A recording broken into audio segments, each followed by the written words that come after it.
Welcome, everyone, to our webinar with IHA today. We're going to give it a couple minutes for everybody to join, and then we'll get started. As you're entering the room, if you want to put in the comments who you are, where you're from, what brings you here today, whatever thought you have for the day.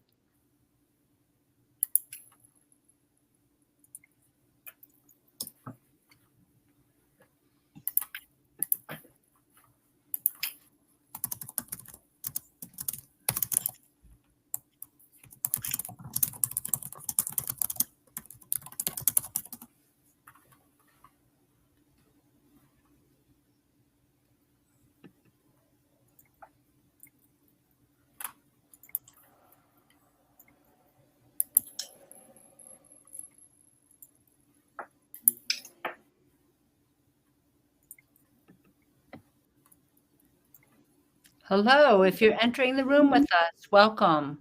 We're just giving everybody a minute to join us. If you'd like to put in the comments, who you are, where you work, what brings you here today, we'd love to hear from you.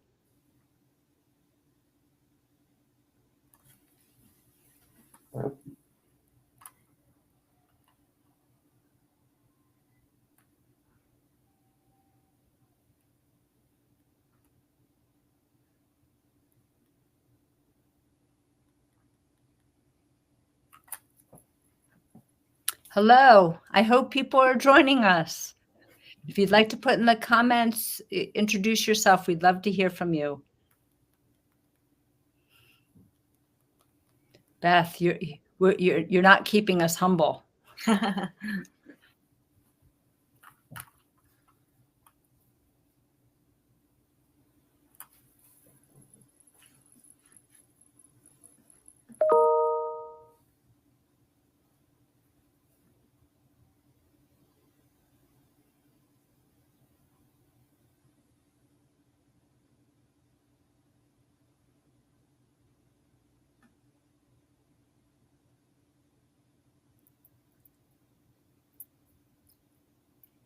Carol, we can probably get started. Yeah, you rest of Sure. I'm sorry. I'm busy reading the comments. Sorry. I got entranced. Hello, my name is Carol Howe, and I'm excited to be part of this panel. We are talking about how nurse leadership advances organizational and patient health literacy today. There's 3 of us speaking, and we're excited to share how nurses are driving health literacy work. So I'd like to turn it over to Julie, who's going to go over some housekeeping things for us first. Yes. Hi, everybody. And I want to welcome Carol and Anne and Amy. They are people who I've sort of known from the discussion list for many years, as they contribute a lot of great stuff to our discussion. So it's really nice to see them in person and hear from them today. So welcome, you guys. Just a quick housekeeping. You guys will be muted. Please use the chat for comments and questions. They will take questions at the end and we'll collect them. And this will be recorded and we'll post it on the Health Literacy Solutions Center. If you're looking for CE credits, if you will get an email from IHA soon after the webinar, and if you fill out the evaluation and send it back, your credits will be sent to you. So if you have any other technical questions, let us know. I'll put all of this in the chat.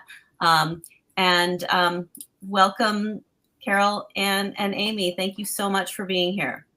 I will turn it over to you guys. Hi, everyone. My name is Anne Young. I'm actually a clinical nurse at Stanford Medicine Children's Health. I still work at the bedside. I actually work on the inpatient transplant at our pediatric hospital, which is Lucille Packard Children's Hospital at Stanford. We're located in Palo Alto, California. And I'm going to be speaking more about how you can enlist the frontline nurses to actually get involved in organizational health literacy, talking about how you can transform your passion for how you can transform your passion for education into leadership advocacy at the organization level. Also about how we can raise awareness of the care team through the creation of a health literacy training course and create a full understanding of how to communicate with patients and families. One caveat before I get started is that I've been lucky to have the support of some amazing nurse leaders along the way. They're passionate about health literacy and health equity, and they've really helped empower me to grow outside of my comfort zone. They have helped me and many other nurses learn how to use our voices, how to express our ideas, and how we can continue to advocate for our patients beyond the bedside. And those nurse leaders are Dr. Jenny Schaefer and Dr. Christine Taylor. And without such amazing support of these nurse leaders, we couldn't be as involved as we currently are. And so as you see on the screen, the phrase, "I'm just a nurse." And this is something I catch myself saying all the time. It's actually something I caught myself saying quite frequently the last couple of weeks when I was asked to be a part of this webinar panel. I looked at all of the credentials of everyone who's speaking here, and I see the PhDs, I see the director titles, and I just kept saying, why me? I'm just a nurse. But I am so much more than just a nurse.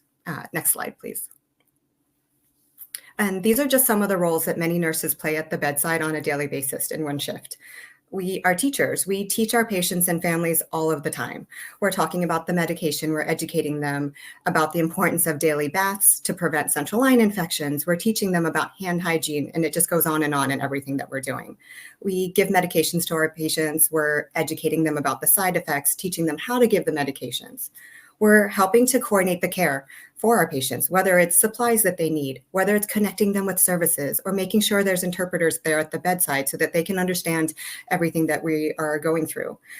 We ensure that our standard of care is evidence-based. We're involved in research studies. We do literature reviews. We are ensuring that we're staying current with our best practices. And we're caregivers to our patients. And sometimes it's similar in our hospital that we're parents sometimes. Sometimes we're just a parent, a patient, someone that's there to listen. And most importantly, we're also advocates, especially at a pediatric hospital where some of our patients are the smallest and can't speak for themselves. We have to advocate for them, and we advocate for the family unit that's caring for them, and we're their voices at the bedside. Next slide, please. So when nurses are ready to get involved outside of the bedside, our organization uses our shared governance councils. It's shared decision-making beyond the bedside. So our council chairs are almost all clinical nurses. We collaborate with executive chairs and sponsors, such as like manager sponsors. I'm currently the chair of our Patient Education Council, and I work very closely with Dr. Jenny Schaefer, who's the manager of our Office of Patient and Family Education and Health Literacy. And so when nurses want to get involved and it's election time for shared governance, the first question I always ask them when they're asking me, what council do you recommend? What council should I pick? What do you think? I always ask them, what is your passion? What are you passionate about? What fuels your professional bucket? Once you have that answered, for me, that answer was patient education. You look and you see, is there a committee or is there a council for that? And oftentimes in our organization, the answer is yes. Are you passionate about retention through organizing events? We have a council for that. That's our Heart Council. Are you interested in learning more about technology and informatics? We have a Technology and Informatics Council. If you are passionate about research and evidence, we have a Research and Evidence-Based Council. Whether it's local and unit-based or more organization-wide, you could probably find something to fit your passion. And that's how you start getting involved. And once you're involved in those councils, that's when we can start to feel empowered and create these changes. Next slide, please. So now I'll talk a little bit about our Patient Education Council. It was actually created in 2017. Our organization went through a redesign of our shared governance structure, and that's when they created the Patient Education Committee. They did an analysis of patient education materials and systems that were used throughout the hospital and found some conflicting information. Oh, sorry, I am a fast speaker by nature, and when I'm nervous, I speak a little faster. I'll go slower. Nothing was standardized in our organization. We did some deep dives into some of our service lines and found that if you were diagnosed with something, some of the information when printed was inches thick, and that can be overwhelming when you're already dealing with a devastating diagnosis. So the Patient Education Committee was created. By 2018, all of the representatives on our committee had already completed the CDC Health Professionals Educational Module. It's a precursor to what is now the IHA Health Literacy Specialist Certificate Program. In 2019, in our patient education journey, this is a huge milestone. Our organization opened the Office of Patient and Family Education and Health Literacy. It was created with one nurse Dr. Jenny Schaefer. She had a vision, she had a passion for patient education, and she is watching her vision come to life. It's been amazing to watch it all come to fruition over the past couple of years. As our council has grown, we've created our health literacy learning camp, and we are now to the point in 2023 where we expanded to a full unit-based council. And that means that we have nurse representatives, ideally from every unit within the organization, just on this patient education council, as well as representatives for our ambulatory and our clinics. We have about 75 different ambulatory clinics. We don't have representatives from all, but we have representatives in the outpatient setting. Oh, next slide, please. So our Patient Education Council provides the vision for innovations in patient and family education. We have clinical nurse representatives. We have nurse manager representation. We have health literacy specialists from our Office of Patient and Family Education and Health Literacy. And this council provides a forum for each representative from the hospital to escalate any issues that they're seeing related to education, whether it's gaps that they're seeing at the bedside or gaps with scope of practice. And at the same time, after these council meetings, they can then take the information we've discussed and disseminate it back over to their respective areas. It's a 2-year term. The unit's representatives are elected every May around Nurses Week.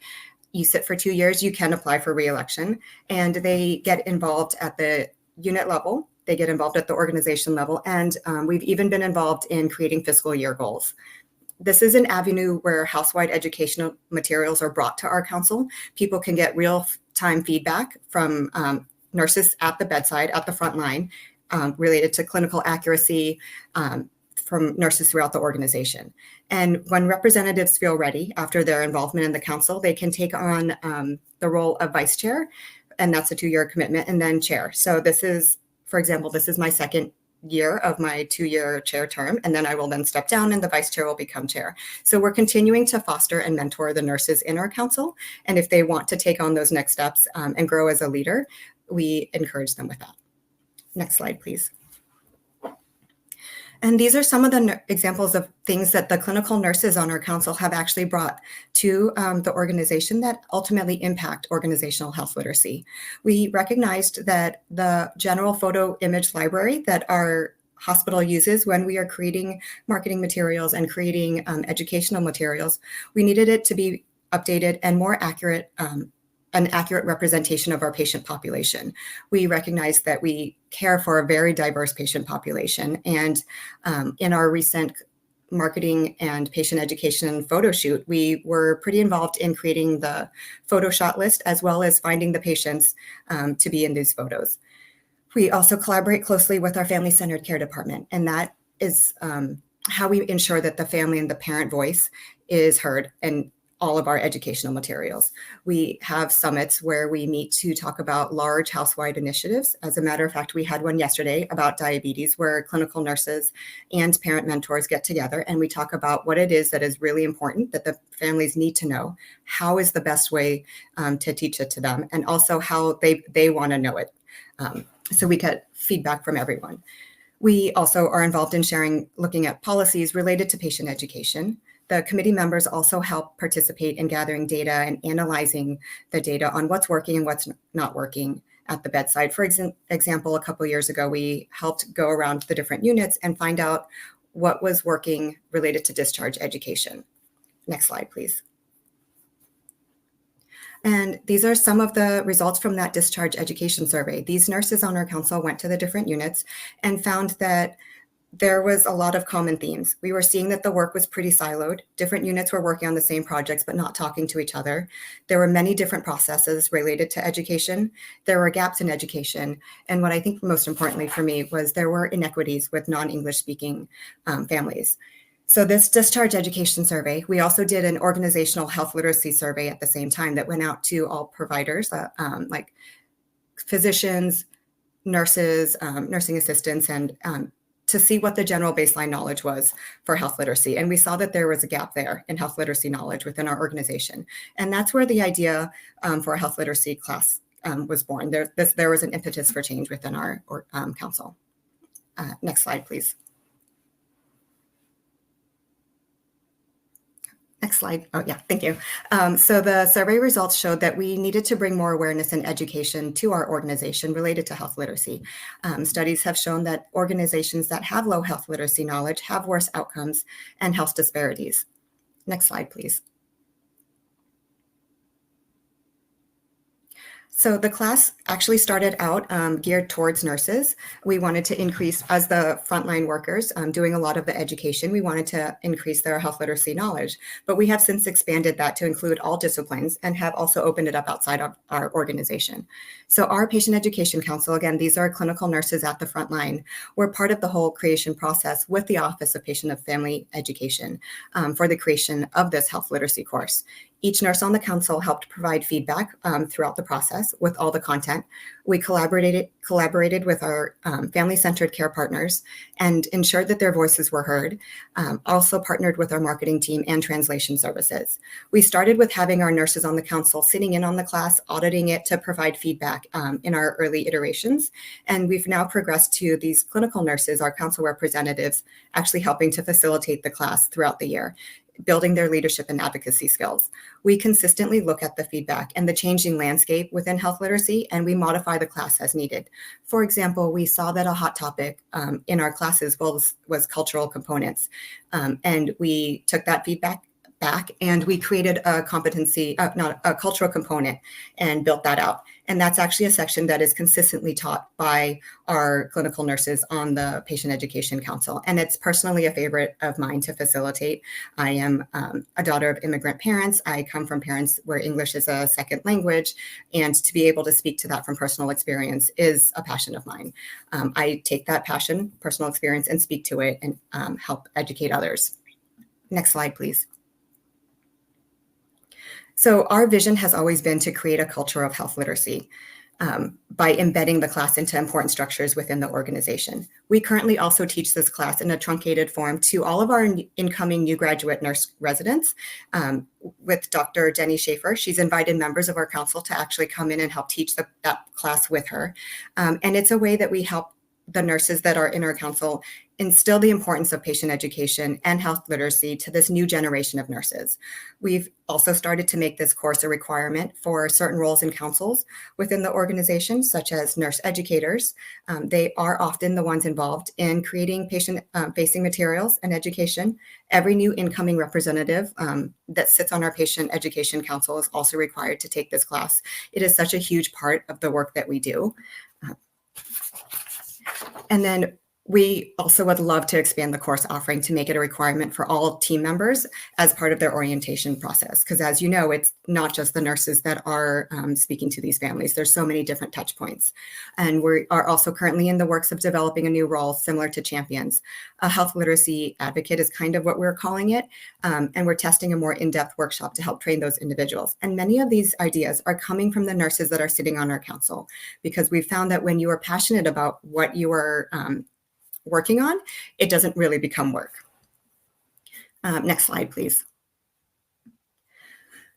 So as a success, I'd like to actually highlight the health literacy class and as a success of our council and our collaborative work with the Office of Patient and Family Education and Health Literacy. We were actually excited to hear recently that we were the first educational class offering. I'm not counting PALS or BLS, any of those required classes that you need for your license. It's the first educational optional class to actually sell out. We reached capacity at one of our recent classes. So we were really excited to hear that. We have now disciplines from across the organization taking the class. We have interpreter services taking it, members of our marketing team. We have child life services taking it, nurses, community partners that have taken the class. And we now have participants from outside of our organization. We've even had an international participant at one point. But one of the important factors, metrics that I've seen that actually shows the impact of health literacy on our patient population is from this question that we asked on our Press Ganey survey. And if you're not as familiar with Press Ganey, this is a survey that goes out to our families after they've been discharged from our hospital. And this question, one of the questions asks them, during your stay at this hospital, how often did your child's nurses explain things to you in a way that was easy to understand? On the left-hand side, you can see our general hospital score. The red line is the Press Ganey benchmark, and you can see in blue, that's our average hospital results. And it's just kind of hovering over the benchmark up and down, but kind of not really going above 90%. On the right-hand side, for that exact same time frame, same benchmark, same question, is a team that actually had a higher percentage of nurses that got training with health literacy. We trialed the health literacy class before we ran it with this team.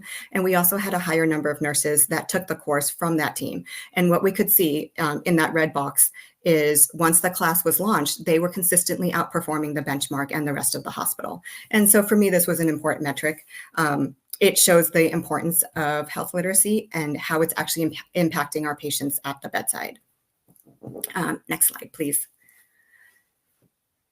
And all of that is kind of wrapped up in this little phrase that what we feel is that the words, design, layout, and language shouldn't be a barrier to health. Dr. Christine Taylor has said this one phrase over and over that I actually love, and she always says health literacy is the path to health equity, and I truly believe that. And that's my presentation. Thank you. And next up is Carol. All right. Hello, everyone. So my name is Carol Howe. I've been a nurse for over 30 years, and I entered the health literacy world as a clinician. I was the director of diabetes education at Children's Hospital of Philadelphia. I was a clinical nurse specialist, and I realized so many families were struggling to learn how to take care of their children with diabetes. And so that's when I entered the world of health literacy. I was a clinical person at the time. When I returned to school for my doctorate studies and now on and beyond past that, I started to focus on patient education and health literacy in my research. I had the great pleasure of working as a researcher at Children's Health in Dallas, and I am working with lots of people that are just a nurse. And I could list them on down. There's probably 20 nurses that I now work pretty closely with. But I'm going to present on a couple of projects that we've been doing at Children's Health to increase the uptake of health literacy practices. And I am coming from an implementation science perspective. So here we go. So the first is communicate to care, using the consolidated framework for implementation research to implement health literacy practices in a pediatric ENT clinic. Next slide, please. So the purpose of this study was to examine and explore the effectiveness of implementation strategies to promote health literacy practices. We used a mixed methods. This was in a pediatric ENT clinic, an ambulatory clinic that saw approximately 130 children per day. There were 55 providers, nurses, staff, interpreters on the team. And the participants in this study was the ENT clinical team, as well as the parents that brought their children to clinic. Next slide. So we conducted interviews at baseline. We interviewed 12 key stakeholders from the clinic to talk to them about what they thought might be the barriers and facilitators to implementing health literacy. We did surveys with them, asking them about their acceptability, appropriateness, and feasibility of using health literacy practices, as well as their conviction and confidence with using TeachBack. We also had the luxury of having internal funding. So we had a research assistant collect data from parents as they exited from the clinic, and we used the HCAHPS Health Literacy 5-item composite survey. Next slide. So we used a deductive analysis. We really wanted to identify the barriers and facilitators, and then we took the barriers that we found and we mapped them from the CFIR to ERIC implementation strategy matching tool to really kind of identify and help us select what the implementation strategy should be. We knew that if we had high acceptability, appropriateness, and feasibility, that we would, hopefully it indicates a high likelihood of successful implementation. And we were really curious about the proportion of team members that would report using TeachBack and confidence with it, as well as the proportion of parents reporting always to experiencing health literacy practices. Next slide, please. Next. So in terms of barriers, time constraints was the biggest barrier that we found. And as well, which was curious to me, the team was really unconvinced by research literature that showed that, for example, teach back really improved outcomes. Instead, they really wanted information from their own clinic. They wanted data from their own clinic that this was worth putting some time and effort into. We did have some nice facilitators. The health system was very focused on increasing patient satisfaction and patient engagement. So the ENT clinic saw this project as a potential way to reach that. Next slide, please. So in using this implementation strategy matching tool, we did do health literacy education, not as long as Anne said, people really didn't have the time. So we created micro lessons. They could be given with a flip chart, and they could be given in 5-minute bits or 10 minutes, depending on how much time somebody had. We could do it with one person, 5 people, whoever was available in clinic to hear these micro lessons. I worked with 2 champions and really helped prepare them and supported them to become champions. We had local consensus discussions with the clinical team, and I was a health literacy salesperson and brought lunch to that meeting to just talk things out and do some extra training there. I acted as an external facilitator, as a health literacy expert, and I conducted observations of clinical interactions to do audit and feedback, excuse me, where I would collect audits, but then give back an aggregated feedback form to the whole clinic. So not really pointing out to each person individually, but to give an overall feedback to the team to encourage them. We also did a quality improvement project within, so I'll talk about that in a minute. And what I really found in terms of the champions really becoming a force within the clinic for health literacy is that there was incentives that the health system provides for them to become involved in projects and especially for scholarship, which would translate for them into monetary rewards. Next slide, please. So mean acceptability, appropriateness, and feasibility, you can see that they scored all over 4. So we were feeling like we had a good chance. This on the right side, you can see this is healthcare providers or the whole clinical team, including schedulers, everybody that saw patients reporting on their health literacy practices. So if you look at the top of the chart, they're what I consider basic health literacy practices, using plain language, having a caring tone, using comfortable body language. And you can see people scored mostly in the 80%, 90% at pre 6 and 12 months. But then you can see the more advanced health literacy skills at the bottom, avoiding using yes, no question, using teach back, all those things. You can see we're just slightly moving the needle from pre to 12 months. It's a little bit of an uphill climb, but you can see they're slowly improving. Next slide, please.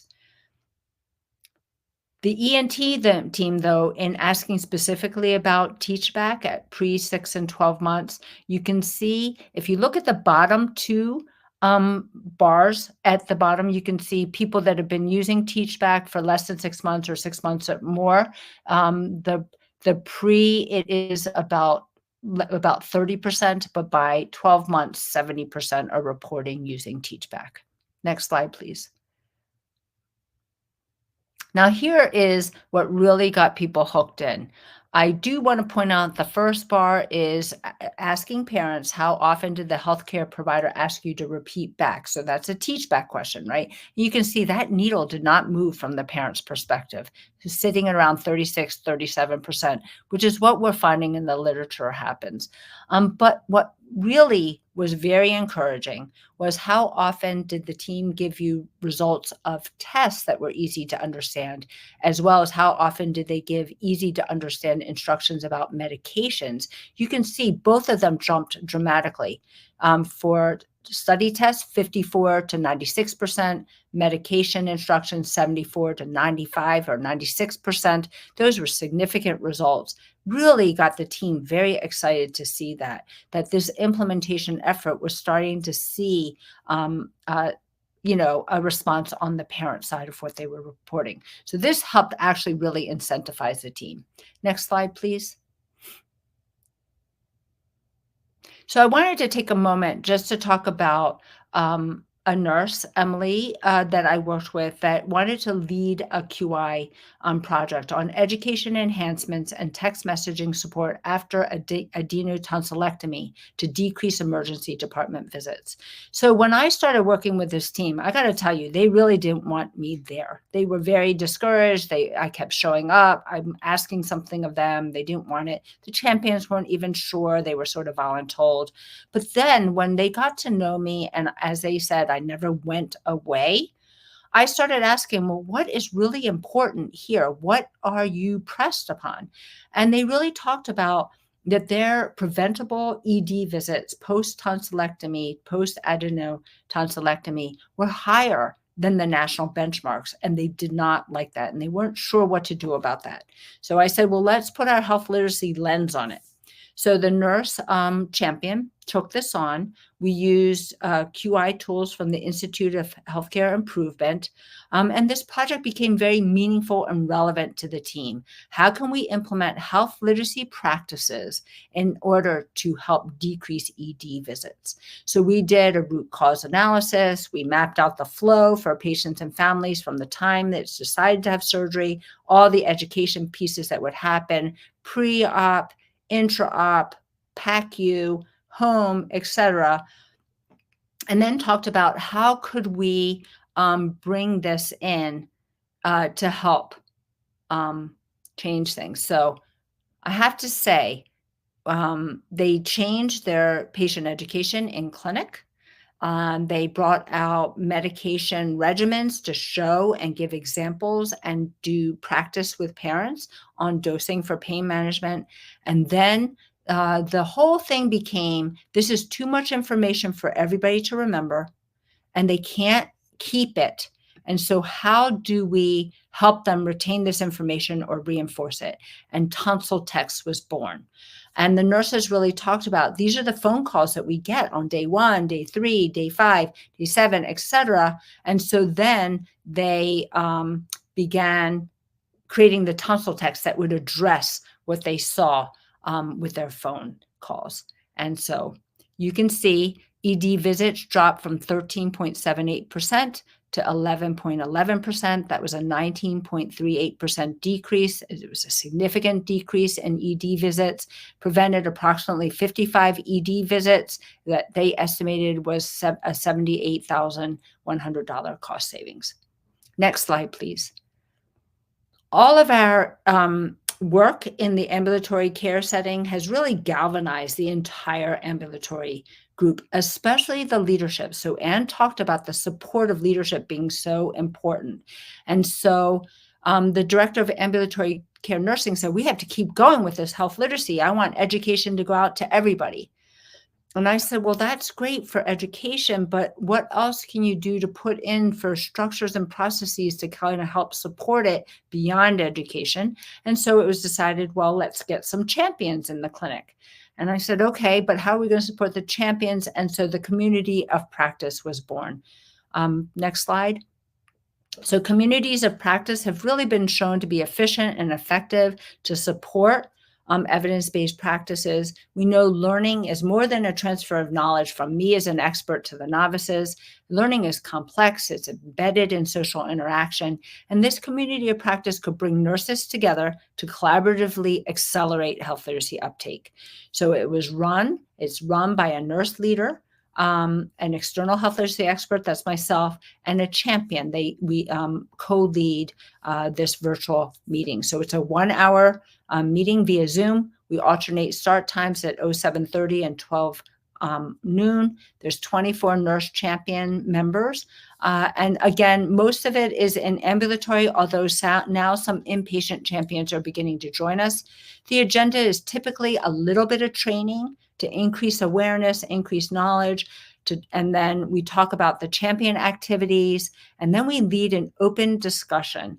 And we frame it in terms of good catches. What are the patient health literacy stories that you've had for this past month? And what are the rose and thorns or facilitators and barriers for your role, anything that you're seeing in clinic? And that's the agenda becomes very open discussion during this community of practice.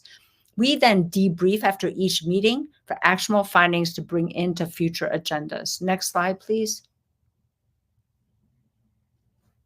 So you can see here, health literacy and med safety has come up as an issue, numeracy skills, and maybe some research evidence. So we use Canva to create infographics for champions to be able to give out to their groups. Next slide, please. And so we use the communication self-assessment as an outcome. Next slide. And just between 0 and 6 months, we found significant findings or significant reports of improvement. And I use non-medical language, and I ask the patient or basically a teach-back question. Next slide, please. And of course, I always like to collect qualitative data. I use the IPARIS framework to code it. Next slide. And I just wanted to point out that in terms of health literacy as the innovation, it's really in terms of evidence, we're finding over and over again that sharing patient stories of parents in our case, their poor comprehension of health information. I don't know, as one champion said, evidence. I mean, I can think of the things that tend to get people's attention. I feel like in my department or across the board are connecting with people's stories. So I feel like the more we can personalize and use evidence to maybe personalize it, I think it is more helpful. And that's what we're finding over and over again, is to share these patient stories health system wide and really connecting it for people. Next slide. And I think now I'm turning it over to Amy. Thanks, Carol. I am Amy Mirabella, and I am the Director of Clinical Research Operations at Honor Health Research Institute, located in Arizona. Honor Health Research Institute is part of a 6-hospital system known as Honor Health, and we will talk a little bit about some of our work in both areas. I've been a nurse for over 30 years now. Boy, that makes me sound old. Over 30 years, and really my health literacy journey and the work in this space started about 5 years ago in my work as an oncology research nurse.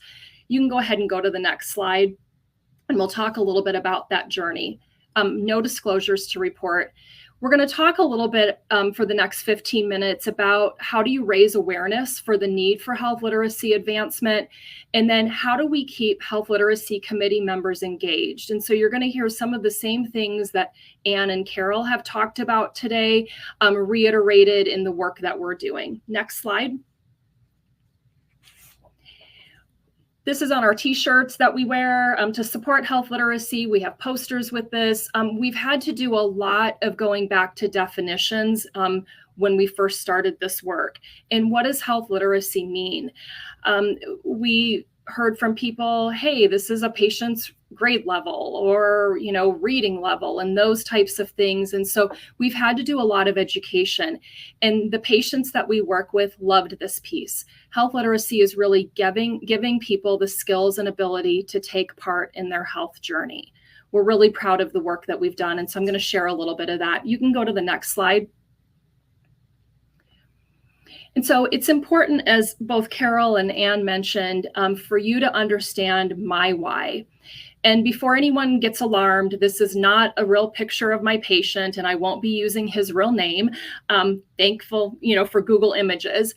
This is who I'm going to call Bill. And Bill was my patient a few years ago in oncology research. And Bill was pretty healthy other than having cancer, and was really one of the, lights of my day when I would get to spend time with him, and doing really well, navigating clinical trials. And one day he came in and he was having a lot of symptoms and was really sick. And I couldn't understand what had happened. And in sitting with Bill and really diving into symptoms and looking at medications, found out that Bill wasn't taking his medicines right. And when I reflected back at my teaching that I had done with him and how I had been asking questions when he'd been in the clinic on those days about how he had been taking medicines, I wasn't doing a great job. And in fact, my miscommunication and not making sure that he could understand how to take his medicines led to the symptoms that he was experiencing. Now, we made some changes and I looked at how I was providing education, and Bill got back on track and he actually did really well and those symptoms resolved. But I started asking some of the other nurses that I worked with, hey, are you experiencing this? What can we do that would make a difference for our patients? And out of that, health literacy was born. You can go to the next slide. So at that time, with a couple other nurses in the clinic, we decided, you know what, we work in a research institute, we're going to develop a research study. And we did. We developed specific health education modules using health literacy principles and strategies. And we talked to patients and provided education on things such as sleep and fatigue and coping and anxiety, medication review, and nutrition. And we did that through the lens of health literacy. We had 68 patients who were part of this study. And time again, we would hear things such as, how come in my entire, if I've had cancer for 5 years, how come no one has ever explained things to me this way? And it was eye-opening for us. And with that education, we helped our patients develop SMART goals. And that was really important because we know that health literacy is not just about patients receiving information and understanding that information, but it's about the ability to do something with that information. And so herein lied the goals that we worked with patients. And we found at the end of the study that for all of the different modules, that goal attainment ranged from 67 to 100%. Our patient empowerment scores started off high and they remained high, but we knew when we were done, this couldn't be the end of this work. Next slide, please. And so out of this work, the creation of a health literacy committee, our committee was born, so we like to say. And this was specific to oncology research. And from there, it delved into the entire research institute because people started to see the work and the impact it was having. And from there, we're now growing into the 6-hospital system and the community and the state. And so I'll talk a little bit about that as we go through the next few minutes. But our goal of our committee is that we really provide this forum for members to work collaboratively to use this evidence-based practice and best practices for achieving our ultimate goal was to be this health literate organization. And with this, there were nurses involved. It's multidisciplinary at this point. And actually, we have 15% of the employees within the Research Institute that are actively engaged with this work.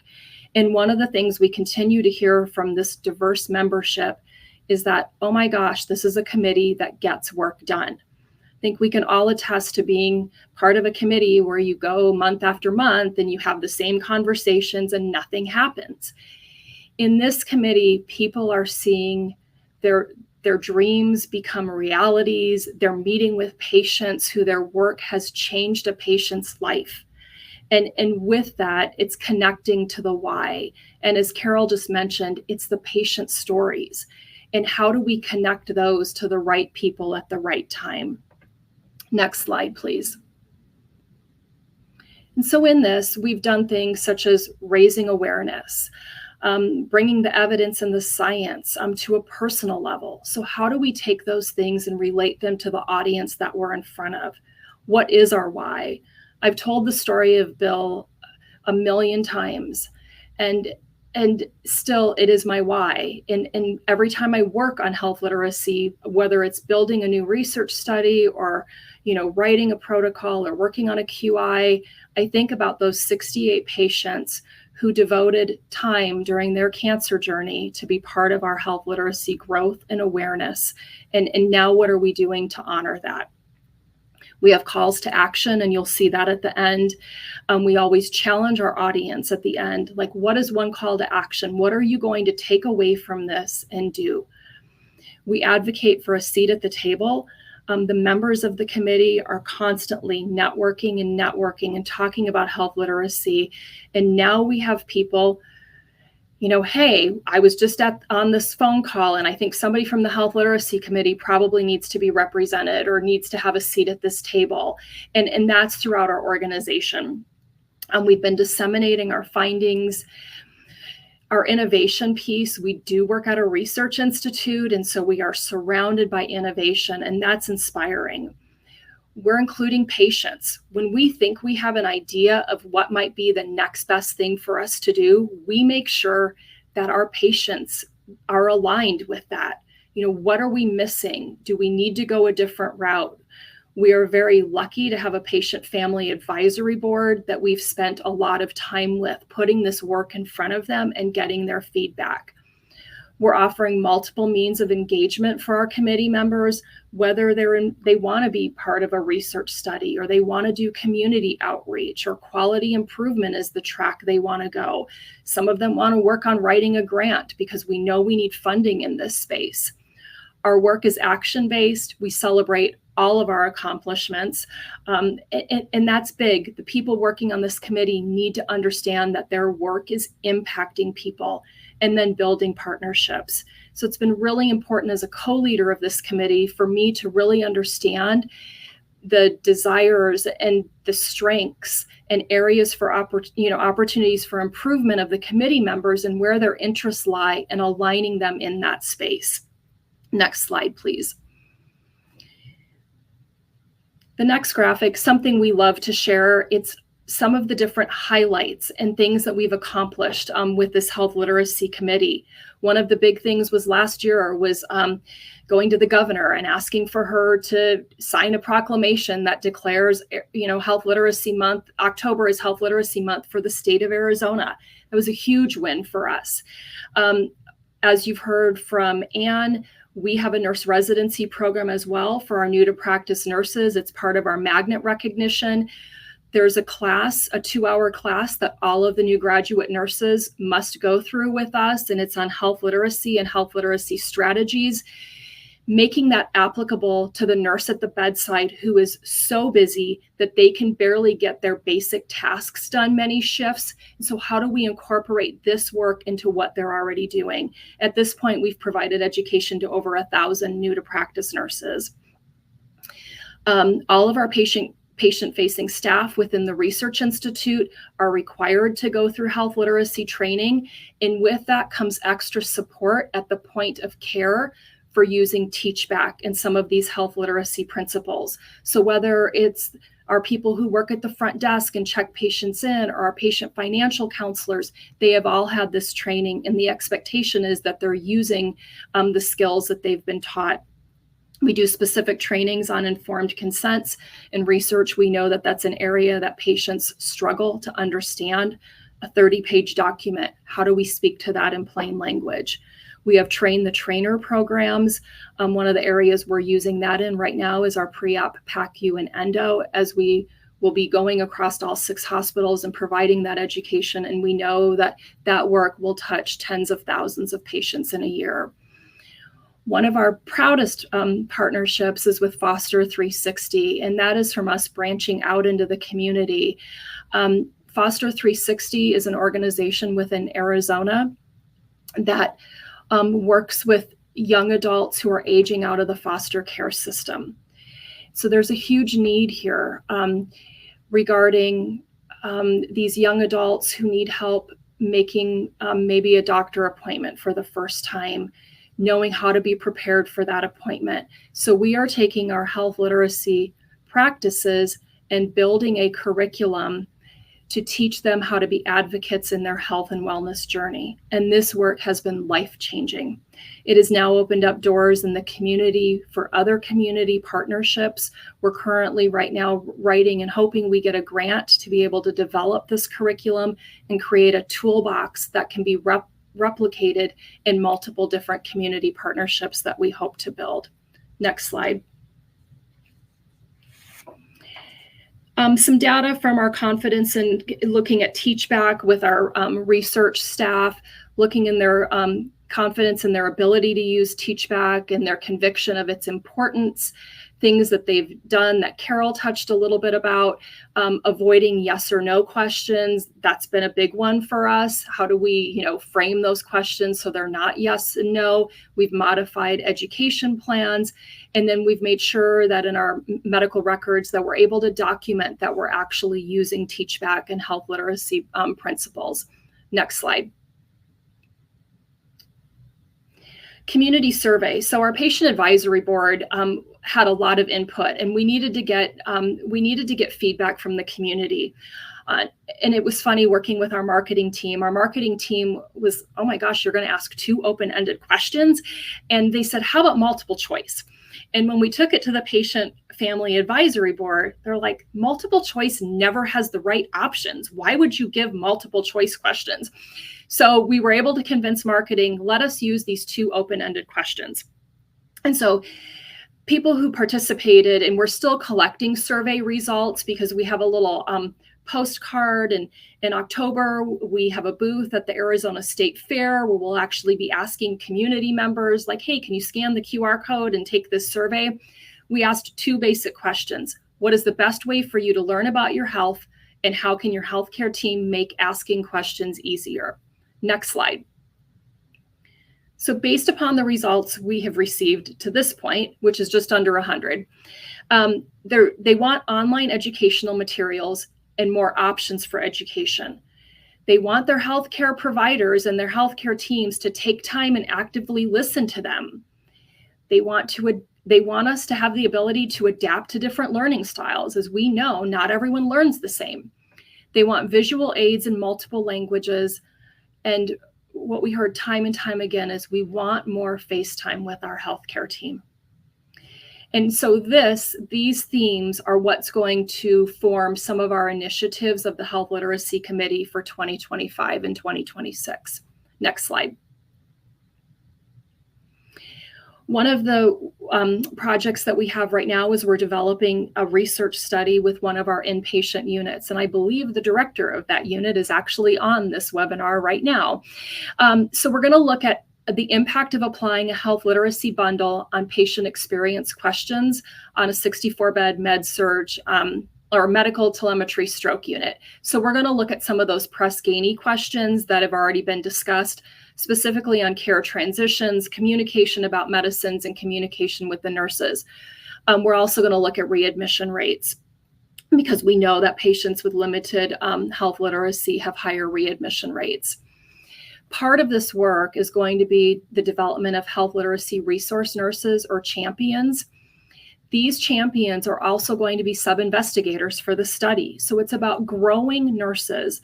And I've got the pleasure now of working with these nurses on how do we write a protocol? What does it look like to submit to the IRB? And then there will be clinical nurse peer mentors actually at the point of care.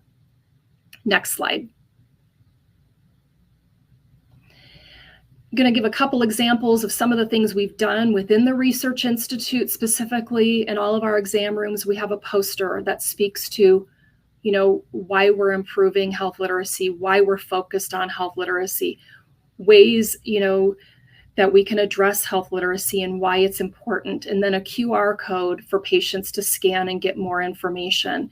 This also gives patients permission to ask questions. Next slide. And then with our patient-facing documents within the Research Institute, we're using this universal approach to health literacy and making sure that our documents are written in a way that patients can understand. And at times in research, when we can't ensure that patients can understand the written document, because we would have to change the meaning to make that, at a 6th or 7th grade level, we're making sure that our staff can speak to it in plain language. Next slide. The other piece that's really important, we have to continue to have conversations with groups about the connection of health literacy and health equity.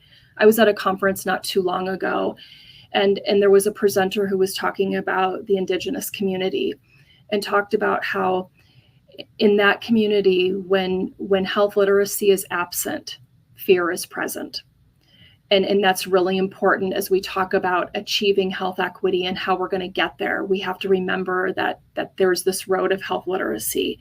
And so the things that we're working on here at Honor Health and the Research Institute and the committee work really is principles to advance health equity. And what does that look like when we're taking care of people, families, and communities? Next slide.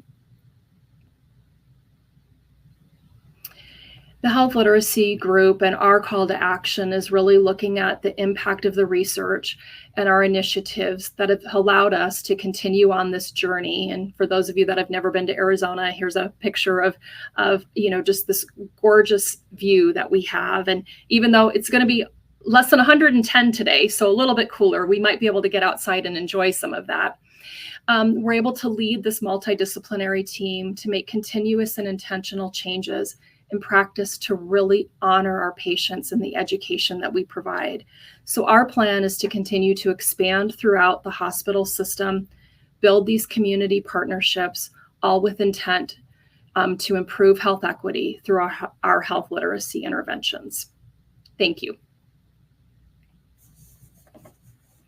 And I think the rest of the speakers are going to join at this time so that we can answer some questions. Thank you, guys. Yeah, and I forgot to tell everyone that I'm Julie McKee. I'm the moderator for this from the Health Literacy Solutions Center. That's why I'm here. So I just wanted to pass on some of the questions have been answered in the chat. So hopefully those of you who asked them will see them, but we're going to sort of address them anyway. We have another half an hour, so I'm glad that everybody at least got to hear the presentations who were thinking that maybe this was an hour. But we have half an hour more to feed some of these questions and hear your answers. Just recently, let's see. I think this is for Amy. She said, I love the foster program and curriculum. Could you share any more details of that? Absolutely. And if that person wants to connect with me outside of this, that would be wonderful too. So we've really used the group that we've been working with to drive the education that we're providing. So for instance, we said, hey, we're going to come back next month. What do you want to learn about? One of the things they've really been interested is vaccinations. And what is vaccinations? What are those vaccinations that are recommended for young adults? Why would they need that? And then part of that with empowering them and this advocacy piece was teaching them and empowering them that they have the right to say no, or to ask more questions. Just because a physician recommends it doesn't mean that that's right for you or that you need to say yes. And so we've got different things that they've brought to us that we're developing into various curriculum points for another organization that we're working with. So whoever asked that question, if they want to connect, I can give them some more details. Great. Thank you so much, Amy. So this one is for Anne. It's from Laura, and I think you answered some of it in the chat, but but maybe you can tell more for everybody else. Laura wanted to learn more about the content of the training that you did for the nurses. Yeah, I see she also asked about the cultural component. So what we saw in our, we offer the class 3 times a year through Zoom. That's in addition to our nurse grad residency program. I'm super impressed by how much Amy's organization has been able to do. I'm still processing Amy's presentation. But what we saw in our first couple classes was that a lot of, when we would share out our stories, we do something similar. We ask about like, what's your story? And we have people share their experiences. We found that a lot of the conversation ended up centering around cultural components. A lot of my why is I am the daughter of immigrant parents. And a lot of I am a fluent English speaker, but what I see is my dad's experience, my mom's experience. And so we noticed that, we teach to more than just the written word. We teach to also about how when you're educating at the bedside, things like, nodding doesn't always mean, yes, I understand, right? Like different cultures have different things, like nodding sometimes is just a sign of I understand, I'm listening to you, a sign of respect. So we kind of go into some of those different cultural components. We are in the San Francisco Bay Area, so we see a very, very diverse population. And so that we've noticed that as we've gone on, we've kind of grown and grown that section. It ends up being a very popular component of our class. That's great. And while you're on there, that someone asked about your response rate to the organizational wide survey, and I think you put it in the chat the exact place where you got the questions. I did. I kind of messaged Dr. Jenny Schaefer on the side because it was actually part of her project as well. So she had the actual tool name, and I couldn't pull it up at the moment. As most people know, sometimes when you send out a survey throughout your organization, your response rate is not always great.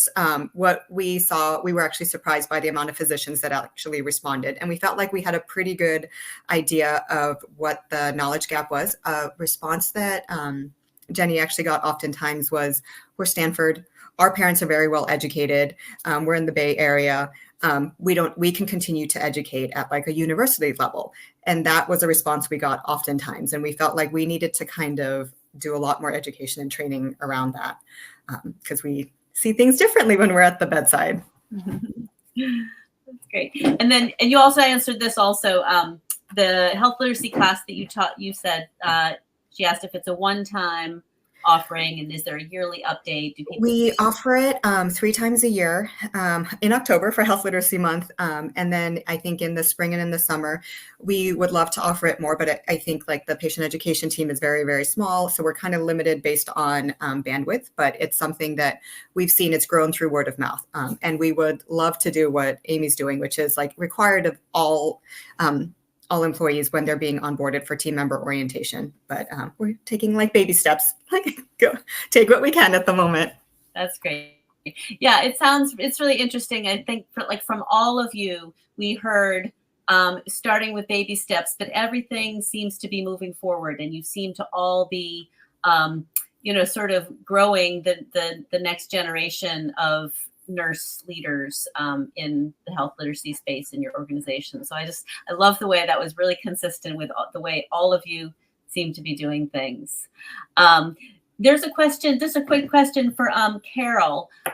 In the survey you're talking about, where did you get the questions from? And again, I know you put this in the chat, but just to say for everybody. Oh, you're on mute. I think I was trying to answer if you're trying to do a health organization assessment. Chris Kowalski has it's just based on the 10 attributes of a health literate organization. And it's 10 questions. So it can be done pretty quickly with a whole bunch of stakeholders throughout your institution. And then the Health Literacy Universal Precautions Toolkit also has a nice health literacy assessment tool. It all is just helping increase awareness of where are we okay and where should we start and focus. And from my experience, you can start health literacy work anywhere, whether it's with written materials, verbal interactions, nurses, multidisciplinary teams, patient side, using Ask Me 3 in all the clinics. It's just any angle in that connects with people will work. And then you just build and scaffold on it. So I just put it in the chat. Those are 2 health literate health organizational assessments that we've used. That's great. But I find as you increase awareness of everybody, like our champions, they now have, I like joke with them, they now wear health literacy glasses. So everywhere they turn, they're very critical. So they'll bring to the community of practice that virtual meeting we have every month. Has everybody started looking, have you noticed our MyChart messaging with families? And they'll have screenshots of examples and go, this is what happens. Like a physician gives an answer for the lab results. The nurse just copies and pastes it and sends it to the patient. And this is what it looks like. What do you think? Or these are the instructions on med labels. No wonder the parent was giving the wrong dose. What do you think? And so it's just everywhere now. They are so critical of everything from the informed consents for procedures to the MyChart messaging to the drug labels to the other is nutrition, tube feeding instructions. If you've ever looked at them, so TF for us stands for tube feeding. For patients, it stands for Thursday, Friday. So there was actually a family only giving tube feedings on Thursday and Friday. So, I mean, just the miscommunication. So anyway, as soon as you get a critical group, it starts tipping in the whole organization. So yeah, no, that's great advice. It can start from anywhere, and it's really like, who are the people in the organization that are most excited and knowledgeable about health literacy? And yeah, like you said, it can come from different departments. Just another word for those of you who are looking for tools and assessments and things like that. Keep your eyes on the Health Literacy Solutions Center. Search it. There's a ton of resources there for people who are looking for stuff like that. There's a few questions that people posed for all of you, so that all of you can give a little bit of an answer. And the first one is from an occupational therapist, just an occupational therapist, who is talking to your point about moving to interdisciplinary. So what advice would you give to the therapy department, for example, to lift their voice in these types of initiatives? And any of you can answer. I can address that. If Anne and Carol, are you okay with that? sure. Okay. They can add on, yeah. So I would say find their why. And one thing that we've done at Honor Health when we're connecting with different groups is tell me about a recent patient education experience that you've had. The good, the bad, the ugly. And what did you learn from that? And how would you potentially make that better? And from that, people start to connect the dots. And then it's about taking a chance. So you may not know a lot about health literacy or not sure where to move, but let's see what impact we can have. And so we started with lit reviews and looking at things like if we just change a couple documents, or we just change, one of my colleagues who co-leads the Health Literacy Committee is on the webinar right now.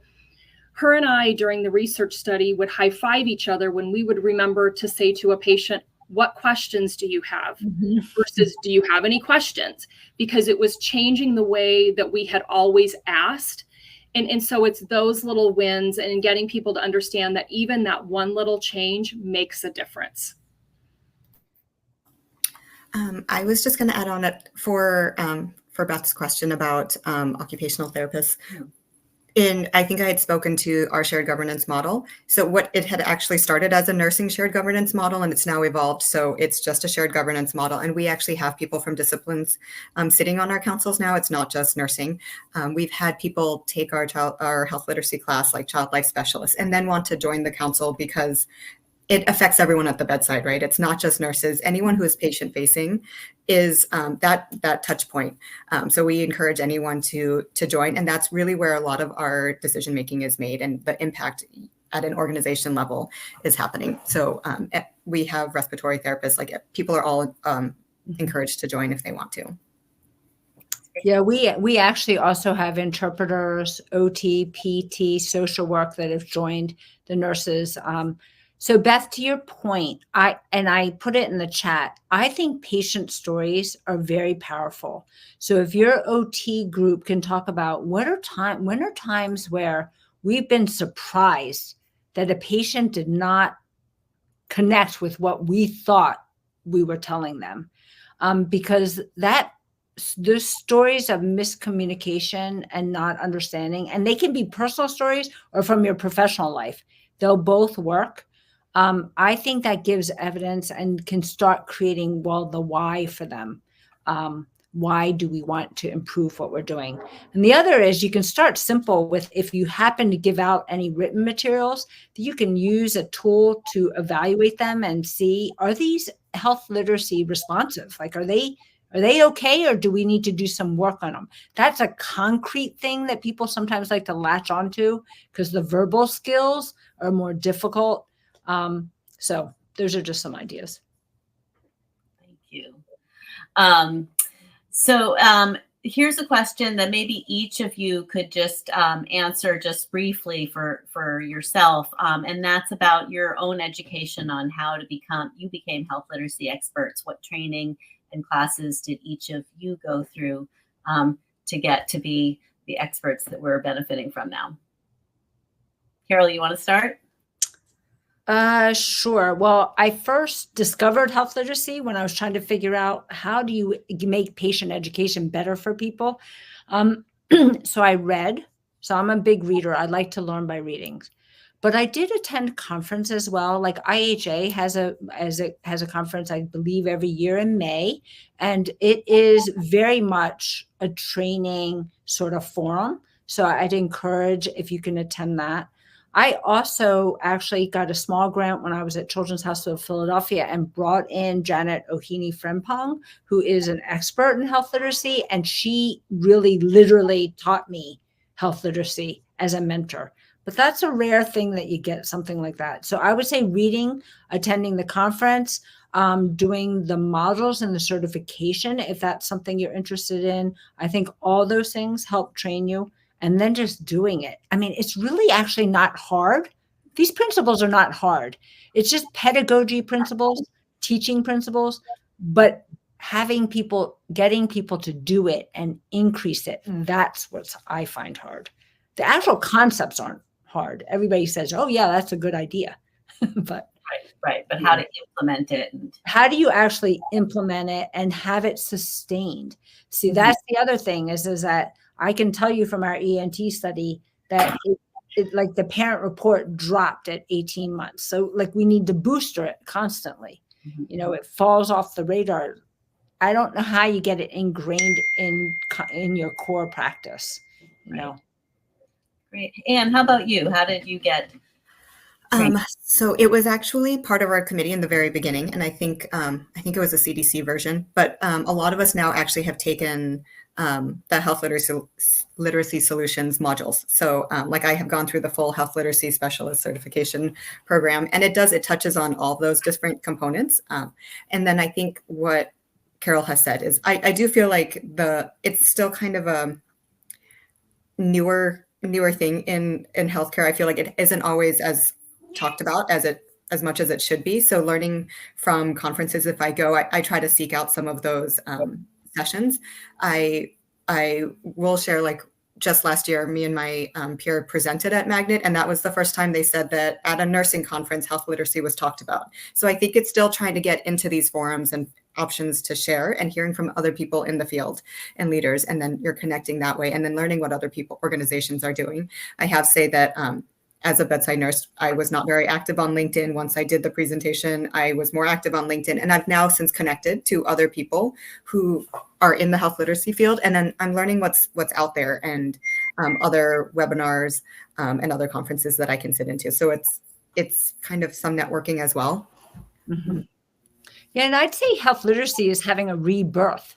Like there was a lot of work in this space in the early 2000s. When all the data was coming out from controlled trials with use of TeachBack and all that. And now we're at the 17 to 20 year mark of it. That's how long it takes to get evidence-based into practice. And so now suddenly you see it as a Healthy People 2030 goal. It's a Magnet nursing sensitive indicator. Like it's having a whole new revival, even though a lot of us have been working in this for years. But now people are kind of interested again. So we gotta ride this wave. Getting a new generation interested. That's right. Amy, how about you? So reading, I like Carol, love to read. And so I just immersed myself in what was out there. I've attended a lot of conferences and networking and talking to people who are really doing this work has been some of the best ways for me to learn. And then learning from the people who I'm surrounded by every day. We've got some who've gone through the health literacy specialist certification program who then come back and share that information. And that's really been how I've done it. That's great. Thanks. And I also encourage everyone to follow along, join the health literacy discussion list. If you're not on there, it's called the Health Literacy Main Community.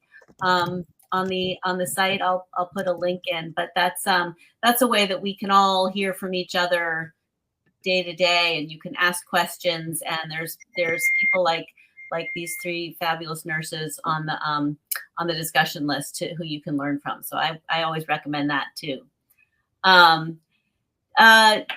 Did any of you guys find that there were challenges health literacy related with interpreters involved? I know that some of you have talked about the working on that. Maybe I'll start, I guess, and then they can add on if they want. So we actually teach to that a little bit in our health literacy class. We did collaborate with our translation services when we were creating it, but we also talked to the importance of when you're using an interpreter at the bedside. I'm not talking to the interpreter, I'm talking still to that family and that patient, right? The interpreter's interpreting, but we're still talking to them. And we want to continue to stress that just because you're speaking to them in their native language, it doesn't mean that you can continue to speak at like a baccalaureate level. Like when nurses are telling me they're educating about doing something in a less invasive way or using less invasive interventions, I'm saying just because you're using that language in their native language does not mean that they can understand it. So we talk to the importance of that as well, that even though you're using a different language, you still want to bring in plain language. Because I think we have a pretty good buy-in with our interpreter services and our translation program. They have also helped coach us along the way and provide feedback. But the barriers tend to be, I think, more of within our organization, actually making sure that we are utilizing them at all times and ensuring that all of our patients and families are having that equitable experience. That's, I think, the bigger challenge as opposed to making sure that we're providing the information in the proper language, in the plain language terms. That's great, thanks. How about any trainings or efforts geared at the aging population? You know, that's a big thing. That's a growing population here. Anyone have something to say about that? I'm sorry, Julie, can you ask that question again? I'm trying to find the magnet thing answer. Oh, okay. Thank you for doing that. Yeah, just about the aging population and how any of your efforts have addressed that demographic. We have an initiative for 2025 with our work. We've heard from a lot of our patients who would fit into that category, that my chart and those types of things is just too difficult to navigate. And of course, we don't want to print out copies. We want them to get everything from my chart. And our method has been, let us email you the link and you can set up a password, and they just weren't doing it. And so what we've heard from our community, at least, is that they need some extra help. And so we're developing a plan within the Research Institute that when patients come to us, if they do have an interest in using my chart, we will have someone that actually sits with them. We'll have a curriculum developed on what we're going to teach to help them navigate that system. So that's one of the things we're doing. That's great. Anything else? Okay. And that's a great question. That's maybe something we can address in the discussion list. Put that question out to the broader community. So thanks for asking that. Let's see. I think I'm trying to think what else there is. Someone asked for a link that indicates health literacy is now a magnet nursing indicator. And I think, Carol, you said you were looking for that. I'm trying, except that I believe it's in the magnet manual, which you have to purchase. Like they're not making the information like that I can just Google search it. Is that more somebody at Children's Health showed it to me in the manual, said, do you think this is something we can do? So we actually proposed, actually, Amy, I think it's what you're using, that did nurses provide the information in ways that you could understand? It's part of a traditional like HCAHPS or Press Ganey survey that all hospitals use. And so I think Children's Health has pitched that as a nurse sensitive indicator. Whether they're going to choose to use it, I don't know. but it was accepted. I think you have to actually be in the magnet manual to see it, but they were very excited to see that health literacy is nurse sensitive indicator. I'll keep searching, but I'm on the magnet site and I don't think they're going to give me much. You know, they hold it tight to their, yeah. Thank you. Rose asked about the expert's name. I think you're talking about Janet Ohini Frempong, I believe. I think that's what you're talking about, Rose. She is, yeah, she has been in the field for a long time, and she is fabulous. And she's involved still with IHA, doing some projects related to education. So Janet Ohini Frempong. I can put it in the chat if you want to look it up. Yeah, I mean, she probably trained me 20 years ago. I mean, been a while. So. Mm-hmm. Yeah, she's fabulous. She's probably gotten a lot busier. Yes, probably trying to retire. Let's see. Those are okay. I think we have gotten all the questions. I think we've gotten all the questions answered. Let me just say another thank you to Carol and Anne and Amy. That was fabulous. I'm so glad that we had a nurse panel, because nurses are so important in health literacy, and it's just so impressive, the things that all of you are doing. I also want to thank all of you for being here, listening and asking great questions. You've really made this a very rich webinar, and we thank you all for attending. So as you see, the recording will be on the Solution Center website, on the webinar page. So in next week or something, that should be there. I don't know, are you guys planning to share your slides there as well?